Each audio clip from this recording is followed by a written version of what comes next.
Halo semua, salve. Perkenalkan, nama saya Jessie Diano Septiani dengan NIM 23101099 dari Prodi Pendidikan Keagamaan Katolik Setakat Negeri Pontianak.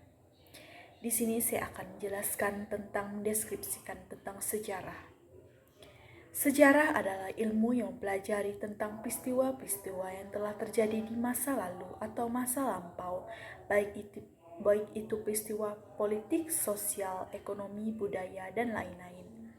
Dalam bahasa Inggris, sejarah disebut juga dalam arti lain yaitu history, yang berasal dari kata Yunani historia yang berarti penyelidikan atau pengetahuan. Sejarah memiliki beberapa tujuan antara lain. Yang pertama, mengenal dan memahami peristiwa-peristiwa yang telah terjadi di masa lalu. Yang kedua, mempelajari penyebab dan akibat dari peristiwa-peristiwa tersebut. Sebagai bangsa Indonesia, berikut adalah beberapa tokoh penting dalam sejarah Gereja Katolik Indonesia. Antara lain, yang pertama, Santo Fransiskus Xaverius pada tahun 1506 sampai 1552. Misionaris Jesuit yang pertama kali memperkenalkan agama Katolik di Indonesia. Yang kedua ada Monsignor Albertus Soe Gijap Kronata, yaitu pada tahun 1896 sampai 1963. Uskup pertama di Indonesia yang memainkan peran penting dalam pengembangan Gereja Katolik di Indonesia.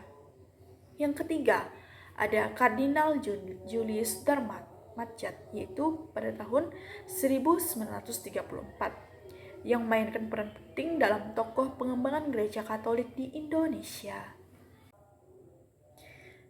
Kemudian, yaitu periode kemerdekaan pada tahun 1942 sampai 1965. Kemerdekaan Indonesia. Indonesia memproklamasikan kemerdekaannya pada tanggal 17 Agustus 1945. Yang kedua, pengakuan gereja. Gereja-gereja di Indonesia mulai mengembangkan identitas dan otonomi mereka sendiri. Yang kedua yaitu pembangunan gereja.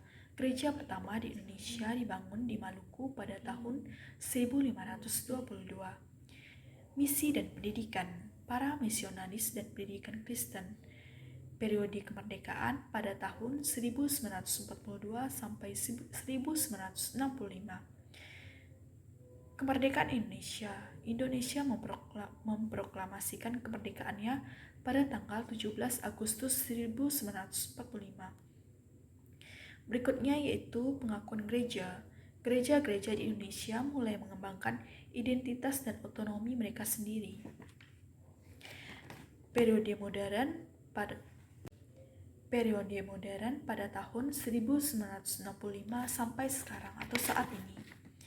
Gereja-gereja di Indonesia terus berkembang dan mengembangkan identitas mereka sendiri. Sekian ringkasan singkat dari sejarah Gereja Indonesia menurut saya sendiri. Sekian, terima kasih.